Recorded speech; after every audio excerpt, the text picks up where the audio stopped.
Mit takar a napkereszténység? A Föld csaknem valamennyi történelem előtti és konkrét emlékeiben fennmaradt kultúrájában van egy közös jelleg. Ez a nap és a hozzá kapcsolódó kultusz, vallás és kultúra. Ha a mítoszok világába kalandozunk, akkor ugyanazt látjuk visszaigazolva, mintha az építészet, a nyelvek és a vallások irányába indulunk el. Pusztán véletlen volna? Semmi sem véletlen. Ezt nem árt megjegyezni. Itt érdemes tisztázni, hogy a mítoszok a valóság magasabb szintű leírásai, tehát a szupraracionális eszmék képi megelevenedései.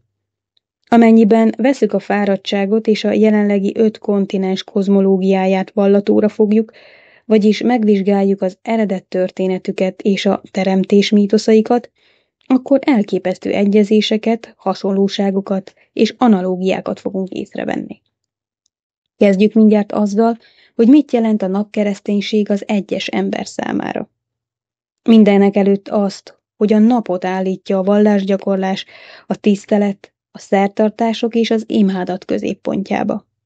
Első pillantásra bálványimádatnak tűnik. De az archaikus és tiszta tudattal rendelkező emberek számára ez egyáltalán nem az volt.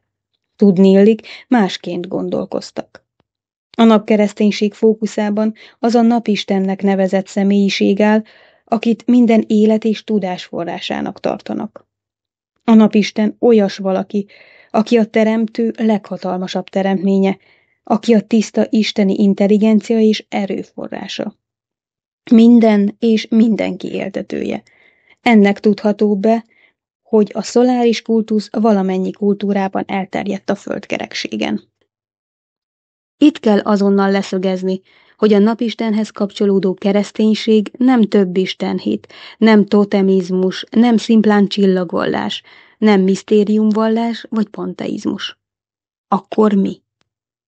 Egy magasabb rendű hitforma, amely spirituális alapokon nyugszik. Egyetlen főteremtő lényről beszél, aki a teremtményein, a félisteneken, angyalokon és egy sor az emberek számára ismeretlen, illetve a mitológia által részben ismert lényein keresztül teremt. A napkereszténység ezért a mindenható vallásának az egyik megjelenési formája. A napkereszténység nem hirdet kizárólagosságot és kiváltságot egyetlen nép vagy nemzet számára sem, hanem egy egyetemes, kozmikus hitkultuszban ölt testet.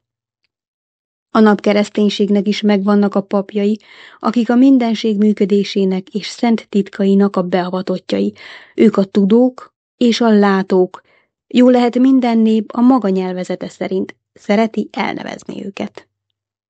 Forrás: Száraz György, a magyarok beavatása.